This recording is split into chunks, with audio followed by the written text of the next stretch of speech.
Is it time to buy bonds? I'm getting a lot of questions lately. Let's talk about it on today's edition of 3 Minutes in Markets and Money. Over the last few days, I've received a lot of emails about, is it time to finally buy bonds? Of course, not surprising after bonds have had a terrific rally over the last couple of weeks here. You know, remember, we've been talking about bonds all year long saying, hey, next year, because of the drawdowns in bonds, bonds are most likely going to outperform stocks. Now, all of a sudden, nobody wanted to own stocks previously to now, but all of a sudden, as soon as bonds start to have some wicked performance, well, now everybody wants to buy. Is it too late to buy? Yes, it is, actually. Markets came down and bonds actually based very nicely back in November and really kind of late October, early November, have had a very nice rally over the last month or so.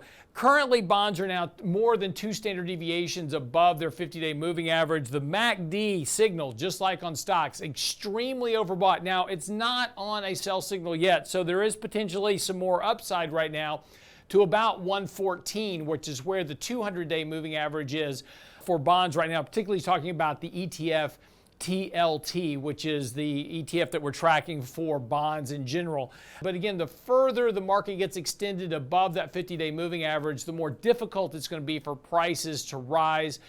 In other words, yields to fall. Yields have fallen fairly markedly over the last month or so.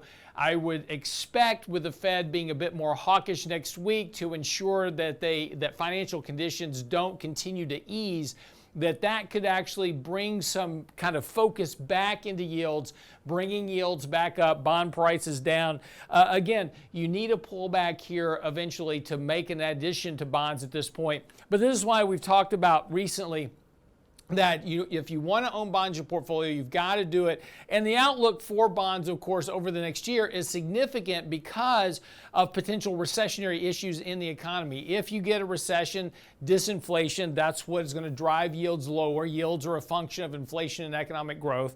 Yields come down, bond prices go up. We're certainly bullish on bonds going into next year. Just be careful buying them right here because bonds have had a tremendous run here over the last couple of weeks. We went from basically about 91 at the lows to almost 110 in just a month or so. So it's been a very big advance. And bonds don't move that much historically in terms of price movement. So this is a very big move for bond prices, a very big move for yields coming down.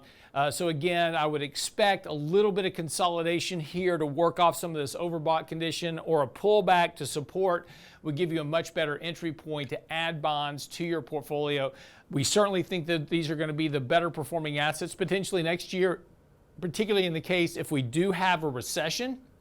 But again, everything is up. You know, predicting that far out is always a challenge, so things can change and we'll have to change accordingly with it. But be careful here buying at this point. As I said, just a little bit overbought. Look for a pullback to make a better entry point into your portfolio. I'm your host, Lance Roberts, for 3 Minutes of Markets and Money. See you here next time.